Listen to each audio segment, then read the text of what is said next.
What is going on, guys? Noah here, 1517 Strength. Hope you're finding this in a wonderful time of your life. I'll go ahead and be honest with you. I have no topic to talk about right now. So I'm just going to talk about the lifting, the subpar lifting. I'm also going to go ahead and apologize for the editing. Everything is super zoomed in. Reason being is I usually, and I have been for maybe 10 years now, I've been using an app called Splice to edit all my videos. And recently I think they had an update, and it did not sit very well with not only my phone, but I think other people's devices too, because it's really glitchy on trying to edit stuff. And I love Splice, man. It's a really great app. But unfortunately, it is kind of what it is. Let's get into it. As you can see, we had a special guest. That was Leah. She was only here for a few weeks. And she had a great squat there, and she's going to go on to, I think, be a really good lifter. She's newer at powerlifting, so maybe been lifting 2 years, if I remember correctly. So I wish her the best, and I hope everything's going to be going good for her.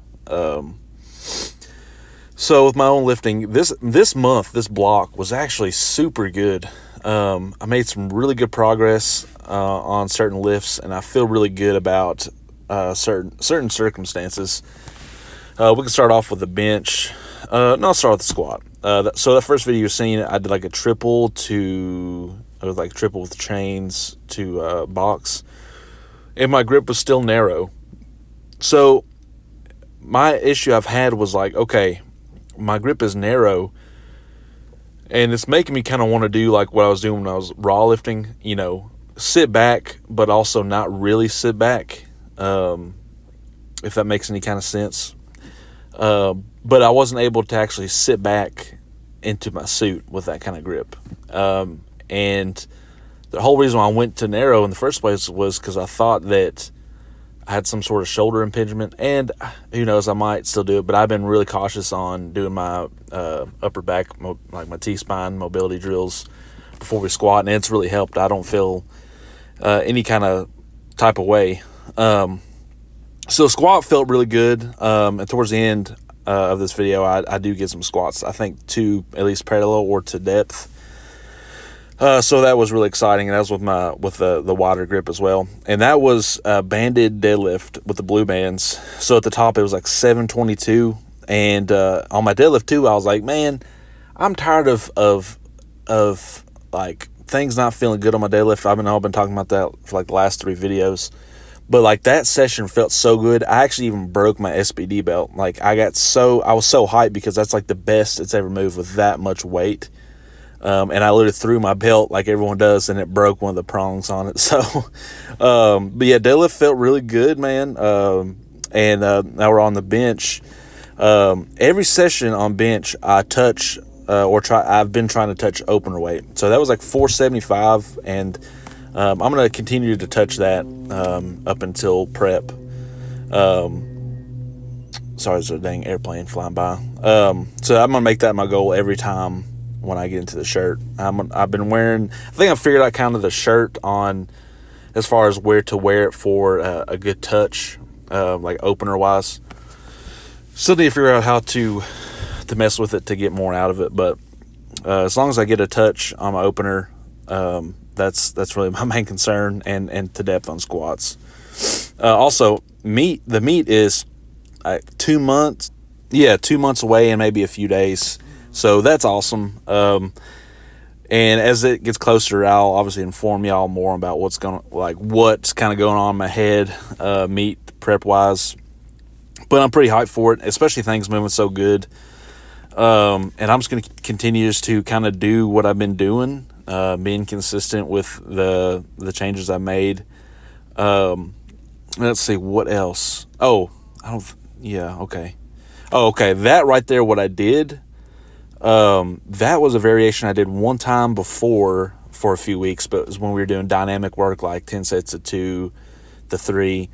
But now we've changed it to where we're doing, we're starting off the block with six sets of 6, and then we'll gradually go down to 3 sets of 5 or 5 sets of 3. I can't remember how we do it, but I feel like me bringing it back and me doing that, my whole purpose was that, if you saw my Instagram video, it was to get, it looks really crazy. It's to me learning how to sit back more into that squat, and with the front pulling bands I have to, and then with that cambered bar with the front squat harness I really have to. And if I mess up on the way up, that bar is going to catch me. So it makes me want to stay in that position the whole time, which is what I needed without loading up the bar and putting on the canvas and everything. So really good. I missed the squat. And I know last time I talked about, failing lifts. I really thought I had it. Not sure what happened on that one. But hey, it is what it is. Oh, this was the free squat day. So this is the last day. So this is actually, the time this is recorded, this is the week prior to that. And things are feeling good. Now, little snippet at the end, you'll see what happens. This is why you need 2 people when you're squatting heavy. Everything was feeling good. The grip was feeling, amazing. This day I felt kind of off. Not gonna lie, I did feel like not all the way there. As like locked in as I could be. The plan was on this day to take opener weight, maybe for 2 singles. I wasn't going to go for a max. And what I ended up with almost 700 pounds. I think it was like 695 or something, some random number. It felt good, like the unrack and everything, but the whole time I was being really slow and cautious because I knew that at any point that I'd have to dump it. So it looks really slow. And I was doing that on purpose. Like, it actually could move faster. I know everyone says that, but I really do think I could have moved faster. See, this is what happened afterwards. I couldn't get into the rack. Usually I have my guys to help me in. Well, Hunter tried to, and we talked about this before I even got underneath the weight. And it just didn't happen like we kind of thought it was going to happen. So this was a short training update. Guys, if you have any questions about anything, let me know, and I'll try my best to answer them in the next video. Until then, I'm just kind of like gathering videos for a month, and I'll put them together and talk over them at the end. So I don't know how much more of this video is left. Guess I'll just wait till the end. I'm using iMovie, and I really hate using iMovie, but at this point, until Splice gets updated, I have no choice. So, all right, guys, I'll see you.